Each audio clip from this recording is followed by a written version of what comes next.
been dreaming on in my head like I've seen it. A life worth living is a life with meaning. I'll do what I... Nah, untuk konteks ke depan ini Pak, saya kira Pak kita bisa tahu Pak Nyoman juga menjadi salah satu juri untuk kompetisi desain ibu kota baru ya waktu itu ya, beberapa bulan Ya, lalu. betul ya. Apakah aspek yang berkaitan dengan konsep ruang, konsep kemudian landmark, antara patung juga menjadi pertimbangan dan bagaimana visi yang muncul di situ Pak? Ya, lihat apa namanya pesertanya kita lihat memang menarik ya, ada luar negeri, ada dalam negeri gitu, ada gabungan segala macam. Banyak pengikutnya, ya yang ikut sayembara itu. Ya kemudian kita pilih, ya yang kebetulan yang pemenangnya itu orang kita, orang Indonesia. Terus ada juara 2-3 bergabung dengan luar gitu ya. Cukup unik lah desain-desainnya gitu. Tapi kita kan jurinya ada berapa orang tuh? Cukup banyak itu. Tapi ini penjuriannya paling fair. Karena kita di ruang satu kotak itu dengan 3 monitor besar-besar untuk melihat gambarnya itu satu sama lain nggak ada intervensi itu. Nggak boleh. Jadi kita ngasih nilai sekian, nah akhirnya dipilih sekian dulu yang terbaik, kemudian sekian akhirnya dapat 5 kalau nggak salah. Gitu. Kemudian menjadi 3 kalau nggak salah, terus dibawa ke presiden. Ternyata presiden sama pilihannya dengan kita gitu. Nah itu pemenangnya. Kemudian itu kan baru apa ya master plan lah gitu ya. Tapi sekarang pengisiannya arsiteknya kan banyak. Ya nanti ada apa gitu. Gitu. Jadi kalau kita sih berpikirnya harus ini kita desain di situ harus yang unik lah. Jangan biasa-biasa, apalagi kalau kita niru-niru dikit di tempat lain itu jangan lah. Tapi kita harus ingin membuat sesuatu kota yang betul-betul berbeda yang bisa kita jual menjadi objek wisata kan. Kita kalau nggak begitu sekarang gimana cara berpikir kita? Kalau saya berpikir begitu, apa yang kita buat sekarang harus menarik. Nah, buat zaman, terus mengesankan kan begitu. Dan kemudian ingat kita ini di zaman yang harus serba hemat energi dan segala macam dan tidak polusi juga. Kita harus berpikir bahwa boleh ada polusi nih. Terus apa yang kita pakai di sana? Ya kan misalnya kita kaya dengan matahari di sana kan kebetulan apa namanya ekuator. Matahari harusnya kaya di situ kan. Mungkin angin ya air nggak tahu saya di sana. Tapi yang saya lihat tuh situ kemungkinan angin dan matahari itu bisa pakai gitu. Jadi kemudian nah ini yang nggak menyedihkannya kita waktu survei udah nggak lihat pohon di situ gitu loh. Ya nggak lucu nih. Nah mungkin Pak Jokowi nunjuk di situ sekaligus menghijaukannya itu gitu. Dan juga kalau istana tinggal dibuat di sana bisa mengawasi lingkungan tuh. Yang bakar-bakar segala macam itu harus didekati. Kalau dijauhi ya merajalela dia. Betul. Ya karena moral kita kan ya. Jadi begini di kita ini ada yang memuja duit, ada yang memuja kenyamanan, ada macam-macam gitu loh. Apapun kalau yang memuja duit apapun dia korbankan. Nah kalau kita kan nggak boleh ikut ke sana. Kita harus tampil dimanapun, harus membuat lingkungan itu lebih baik gitu loh. Kalau terutama ya seniman, arsitek, harus bisa seperti itu, di mana kita berada lingkungan menjadi baik. Gitu. Kalau nggak demikian ya jangan ngomong arsitek atau jangan ngomong seni lah.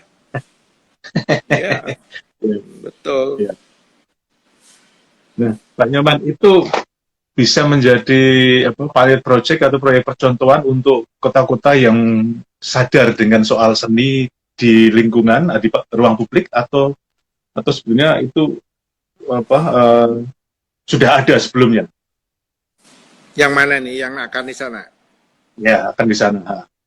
Sudah jadi dirancang juga sampai ke tahap situ atau enggak?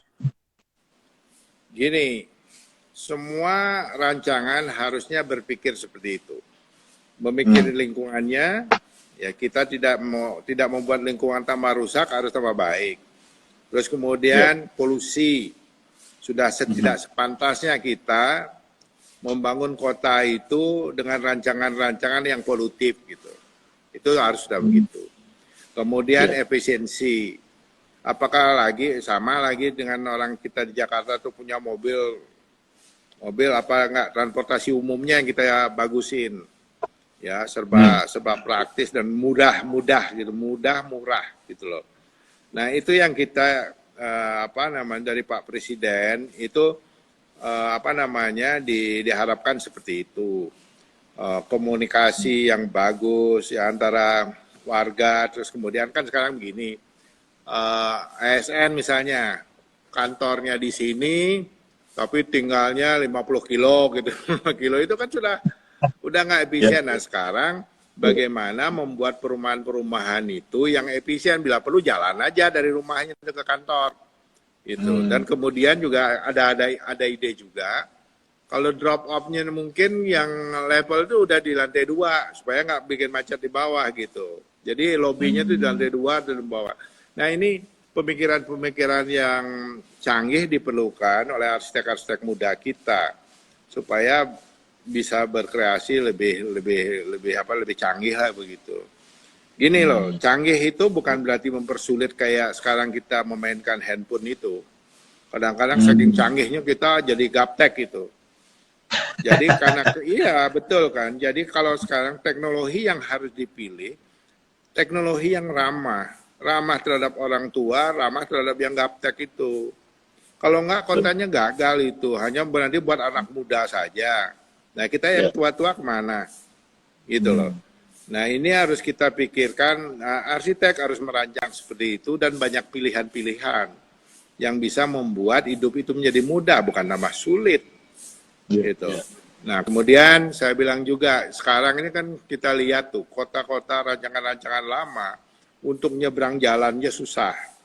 Nunggu mobil. Nah, ini nggak perlu nunggu mobil, kita bisa langsung jalan. Gitu. Gimana caranya? Melewat bawah, lewat atas gitu loh. Tapi nggak berat. Itu kita pikirkan, saya desak seperti itu gitu loh. Jadi kita jangan mengulang kebodohan yang lama. Nyebrang nanti tabrak mobil. Terus anak-anak misalnya jalan di trotoar itu, gimana kan lari gitu, terus bisa disabet mobil. Nah, ini gimana caranya seorang desainer mendesain jangan seperti itu lagi. Trotoar itu jangan kayak di Jakarta, dan kita harus mendesain yang sophisticated betul. Jadi kita ibu bapaknya duduk baca koran di situ misalnya di tempat itu, anak-anaknya biarin jalan mobil selewat nggak kena. Nah, gimana caranya? Di situlah orang harus mikir. Itu kalau mikir cuman bagus-bagusan, indah-indah saja nggak kena itu zaman saat nanti itu gitu. Hidup tuh harus tambah mudah, ya. Bukan tambah ruwet. Sekarang ini kan baru awal dari penemuan komputer, handphone itu baru awal. Suatu saat kita cuman ngomong aja udah bisa connect gitu misalnya. Itu baru namanya canggih. Kalau sekarang kan belum canggih nih. Masih kita pusing, ya kan? Mau ngedengerin lagunya mana pencet duluan, mana nggak pusing. Nah, nanti harus compact gitu loh. Nah, seperti ini harus di awal kita rancang itu.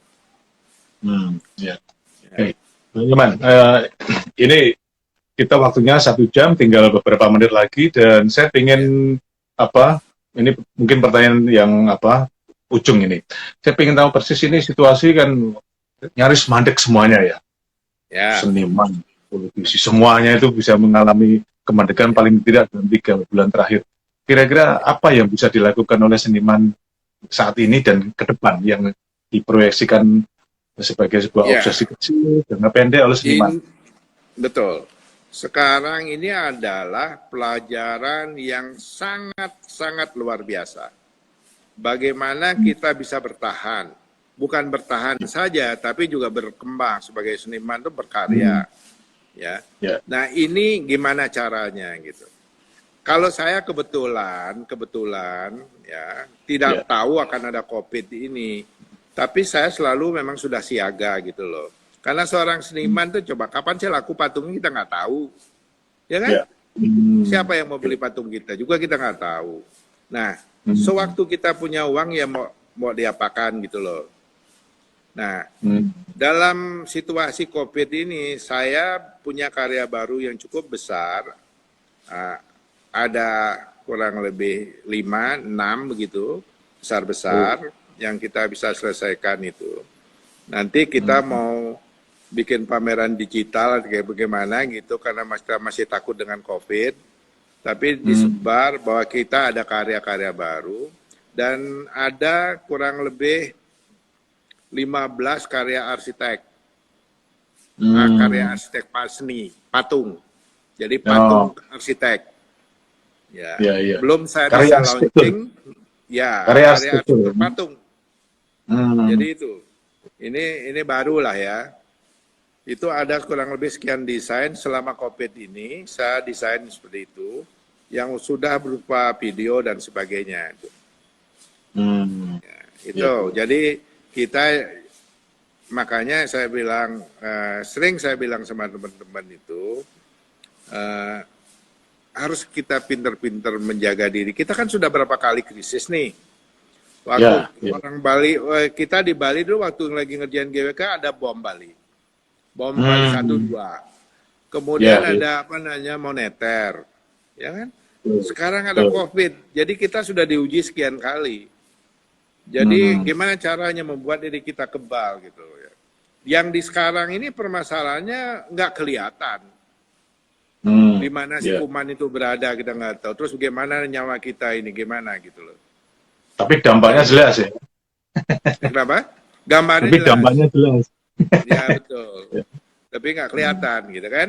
Gambarnya kelihatan tapi nah ini cara kita kalau menurut saya bagaimana ini kan begini. Seni merupakan pilihan kesekian setelah beras, setelah makan itu. Itu dari situ aja udah kelihatan kita gimana itu. Kita akan dapat terakhir itu, bagian itu. Nah ini gimana cara mengatur diri kita gitu. Nah itu penting sekali. Memang berat, nggak ada yang nggak berat. Semua berat. Ya. Makanya sekarang ini pelajaran juga untuk mengurangi kepongahan kita itu. Ya. Kesombongan, kearoganan kita itu harus kurangi sekarang itu. Ya. Ini peringatan betul. Loh iya, betul. Makanya mulailah menghargai lingkungan, alam, ya, menghargai segala macam. Itu jangan anggap remeh. Kemungkinan juga COVID ini karena kerusakan alam yang sudah demikian parah, kita kan nggak tahu. Ya. Makanya kita udahlah jadi manusia tuh jangan terlalu sok lah gitu. Seolah kita kan hidup 1 juta tahun gitu, enggak loh. Ya. Nggak tahu nih. Makanya sekarang apa yang kita buat sebaik-baiknya, karya itu juga harus bisa bermanfaat untuk orang banyak. Itulah sebabnya saya ngotot GWK 28 tahun, nggak nyerah itu. Wah, Kenapa? Contoh Ya gitu. karena saya pikir kita harus membuktikan karya seni itu bisa membantu orang gitu loh. Ya, Ya, dan banyak yang bisa kerja di sana gitu. Oke, terima kasih Pak Nyoman. Oke, terima kasih Mas. Nyoman Warta. Terima kasih. Maaf juga pemirsa juga sudah sampai 1 jam kita selesai, dan selamat sehat selalu, panjang umur Pak Nyoman Warta, buat teman-teman sekalian. Ya, terima kasih. Ya, matur suksma.